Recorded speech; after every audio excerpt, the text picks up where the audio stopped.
네, 안녕하십니까.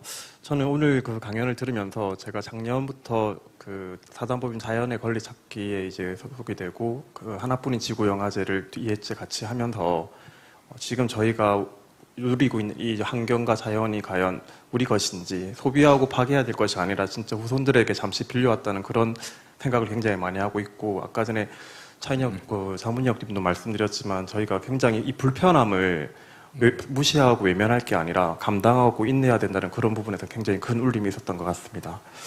오늘 그 김동수 소장님께 제가 또 여쭤보고 싶은 게요. 지금 ES 경영을 실질적으로 각 이제 뭐 회사들인지 아니면 개인들이 잘 운영하고 있는지에 대한 부분에 대해서는 이게 일개 한 국가 또는 어떤 특정적인 지역 단체 이런 부분이 아니라 전체적인 내용들이 공시가 되어야 된다는 부분, 그 부분에 굉장히 공감했고, 실질적으로 금융위원회가 2025년에 이제 공시 의무를 의무화했다는 부분에 대해서도 듣고 이제 정말로 글로벌 스탠다드가 나올 때가 됐다고 싶었는데요. 실질적으로 지금 ESG는 그 지속 가능한 발전을 위한 여러 가지 지표들의 이제 어떻게 보면 집합체라고 할 수 있는데 정형화된, 그리고 하나의 구심점이 없는 그런 부분이 있어서, 제가 알기로는 ESG 기본법 제정에 관한 논의가 있었고 최근에는 초안도 나온 걸로 알고 있는데 이 부분에 대해서 어떻게 진행되고 있는지 궁금합니다. 예, 질문 감사합니다. 최근에 ESG가 각 이제 기업이라든가 지방자치단체 등 여러 업무에 소위 말하는 이제 배태되어 가는 과정, 내재되어 가는 과정들이 진행이 되면서 법제화에 대한 논의가 활발하게 진행이 되고 있습니다. 대표적인 것 중에 하나가 그동안 이제 하위법에서 논의되고 있던 개별적인 그런 이슈들, 예를 들어서 폐기물 관리법이라든가 화학물질 관리법이라든가 이런 이슈들이 ESG 기본법이라는 주제로 이렇게 묶여서 이렇게 국가 재정에 반영하기 위한 그런 움직임들이 있는 것은 사실인데요. 현재 국회에서 한 2가지 정도 ESG 기본법에 대한 안이 지금 나와서 지금 논의가 진행이 되고 있습니다.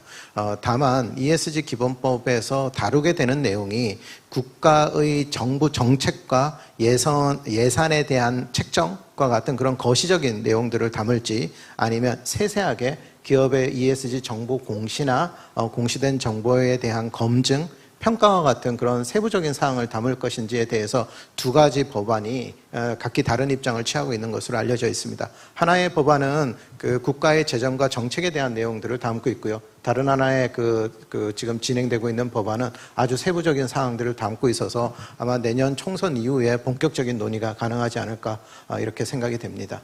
다만 전 세계적으로 ESG에 대한 기본법을 제정한 사례가 있느냐라고 한다면 그런 사례는 없습니다. 그런데 2가지 보이스가 있거든요. 다른 선진국에서 이런 ESG와 관련된 어떤 그런 법체계에서의 어떤 구체적인 논의가 없었다고 해서 우리나라에서 이런 논의가 없어야 되느냐, 그렇지는 않은 건 사실인데요. 선진국과 비교한다면 해외 선진국들에서는 이런 ESG 기본법 없이도 법체계 자체가 이런 환경적이고 사회적인 요소를 상당히 고려할 수밖에 없도록 설계가 지금 되어 있는 구조를 가지고 있거든요. 그런데 비해서 우리나라는 흔히 이야기하는 산업육성법을 기반으로 해서 이렇게 성장 위주의 그런 정책들을 펼쳐온 게 사실입니다. 그래서 산업육성 정책이라고 알려져 있는 것들이거든요. 그래서 결국 우리가 ESG 기본법을 논의한다는 것의 근본적인 그런 취지는 지금까지 추진해왔던 산업육성법 중심의 이런 시각의 스탠스의 변화를 필요로 하는 걸 전제로 한다라고 이렇게 볼 수 있을 것 같습니다. 제가 잠깐 조금만 더 질문하고 싶은 게, 실질적으로 이 ESG에 대한 규제나 혜택에 대한 논의가 제일 많은 유럽연합인 것 같은데요.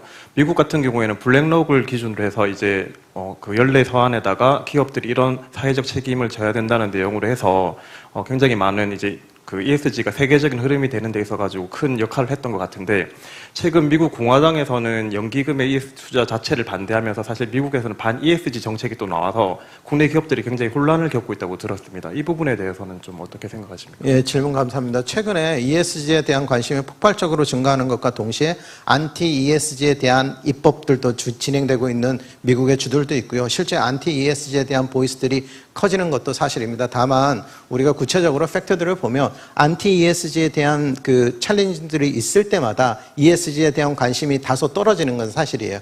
그런데 장기적으로 이렇게 보면 지속적으로 우상향하면서 ESG에 대한 관심은 증가하고 있고 또 안티 ESG에 대한 이런 보이스들이 그린워싱이라든가 이런 논란들을 좀 더 디테일하게 파고들면서 기존에 논의되고 있던 ESG에서 부족한 부분들을 채워나가고 있는 것도 사실입니다. 따라서 안티 ESG에 대한 보이스가 단순하게 ESG에 대한 안티 보이스가 아니라 ESG에 대한 최근 논의들을 보완적인 역할을 한다라는 점도 주목할 필요가 있을 것 같습니다. 장경탁 교수님께 질문 하나 더 드리고 싶은데요. 네. 오늘 우리 컨퍼런스 주제가 AI를 활용한 이제 기후 위기에 대응 방안이라서 제가 관련해서 좀 기사를 찾아보니 현대자동차 같은 경우에는 디지털 트윈 기술을 이용해서 스마트 팩토리를 했고 그로 인해 가지고 폐기물하고 온실가스 배출량이 굉장히 많이 줄었다고 이렇게 들었는데요. 실질적으로 이렇게 AI를 이용한 기술 중에 디지털 트윈 기술이라는 것이 어떤 것이고 또 그 부분에 대해서 발전을 했을 때 어떤 이제 기후 위기에 대한 대응이 또 될지 이 부분도 한번 설명해 주시면 좋겠습니다. 실제로 그런 사례들이 좀 있습니다. 그러니까 예전 지능형 빌딩 그래가지고 창을 언제 열지, 온도를 얼마나 조절할지 이런 것 같은 것도 역시 과거 데이터가 있고 그런 걸 가지고 아까 말씀드린 학습을 통해서 인공지능이 뭔가 예측을 한 다음에 미리 효율적으로 조절함으로써 에너지를 절감하는 이런 사례들이 꽤 있어 왔고요. 최근에 이제 스마트 디지털 트윈 같은 형태는 물리적인 어떤 공장이나 물리적인 시스템을 가상 시스템으로 디지털로 만든 다음에 거기서 마치 알파고 같은 거죠. 가상 환경 안에서 시뮬레이션 하거나 뭔가를 해보고 시행착오 하면서 아까 학습을 한다는 건 시행착오입니다. 뭔가 해보고 틀리면 교정하고 아니면 더 좋은 걸로 바꾸고 그 다음에 뭔가 다시 해보고 그 중에 안 좋은 게 중간에 생기긴 합니다. 그래도 그걸로부터 잘못으로부터 항상 교정하기 때문에 그런 식으로 가장 최적의 더 좋은 상태, 에너지가 더 절감되는 그러면서 더 편리하고 하는 이런 환경을 만들어 갈 수 있고요. 실제로 그런 것들이 지금 스마트 팩토리나 다양한 분야에 활용되고 있습니다. 그 다음에 한 가지는 근데 이제 또 다른 반대 이슈도 있는데 제가 그냥 생각이 났으니까 사실은 인공지능이 지금 한편으로는 환경 문제를 야기하고도 있습니다. 지금 챗GPT나 초거대 AI라 그러는데 사실은 이 모델 복잡도가 어마어마하게 커졌습니다. 그래서 에너지를 어마어마하게 씁니다. 전기를. 챗GPT가 학습하려면은 사실은 거대 AI를 데이터를 가지고 학습이 반복적으로 시행착오를 많이 해야 됩니다. 특성상. 그래서 사실 에너지를 너무 많이 쓰고 있는데 그런 연구들이 지금 진행되고 있습니다. 그래서 마찬가지로 AI 자체가 이제 에너지를 적게 쓰도록 하는, 그러니까 사실은 사람 뇌 같은 경우가 사실 저희가 25W밖에 안 쓰거든요.